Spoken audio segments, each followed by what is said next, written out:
আসসালামু আলাইকুম, কেমন আছেন সবাই? আশা করি সবাই ভালো আছেন। আজকে আমি আপনাদেরকে দেখাবো দারুণ স্বাদের শীতের সবজি দিয়ে ছোট মাছের একটি রেসিপি। আশা করব আজকের রেসিপিটি আপনাদের ভালো লাগবে।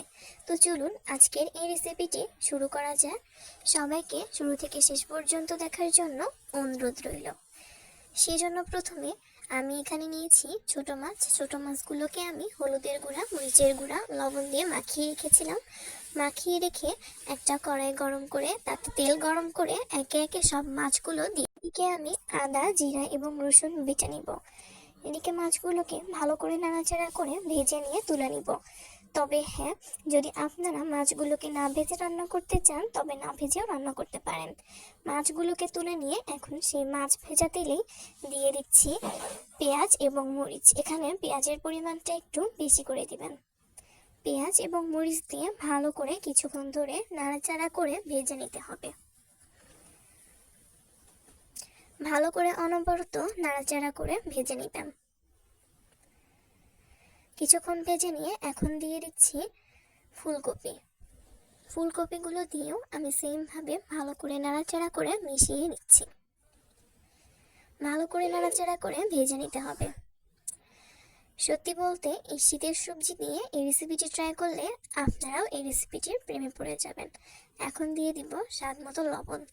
লবণ দিয়ে আমি আবার ভালো করে নাড়াচাড়া করে এখন মিশিয়ে নিব। ভালো করে মিশিয়ে নিতে হবে।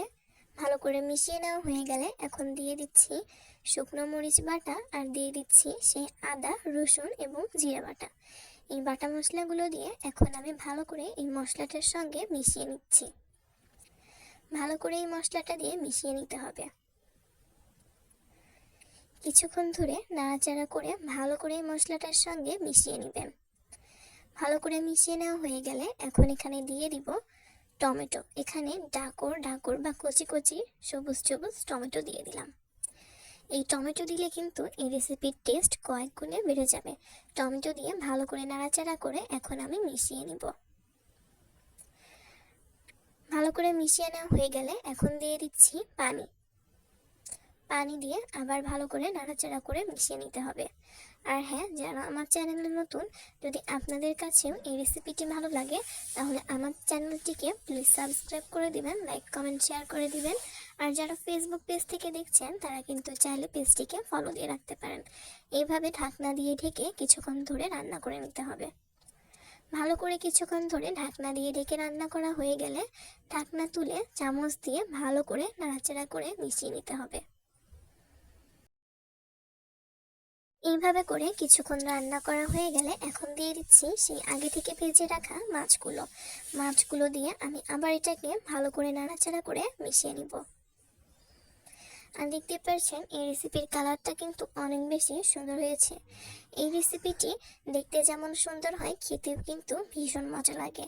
আপনারা যারা রান্নার ক্ষেত্রে একেবারে নতুন তারা কিন্তু চাইলেই আজকের এই রেসিপিটি দেখে খুব সহজেই নতুন রেসিপি তৈরি করতে পারবেন। আশা করব আপনাদের কাছেও ভালো লাগবে। এইভাবে করে নাড়াচাড়া করে কিছুক্ষণ ধরে মিশিয়ে নিয়ে এখন ভালো করে রান্না করে নিতে হবে। এখন আবার ঢাকনা দিয়ে ঢেকে দিবেন। এই রেসিপিটি রান্না করলে কিন্তু ছোট বড় সবাই খেতে অনেক বেশি পছন্দ করবে। ভালো করে কিছুক্ষণ ধরে রান্না করে নিতে হবে।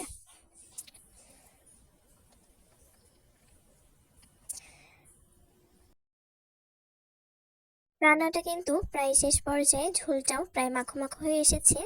এই পর্যায়ে আর কিছুক্ষণ রান্না করে নামিয়ে নিব।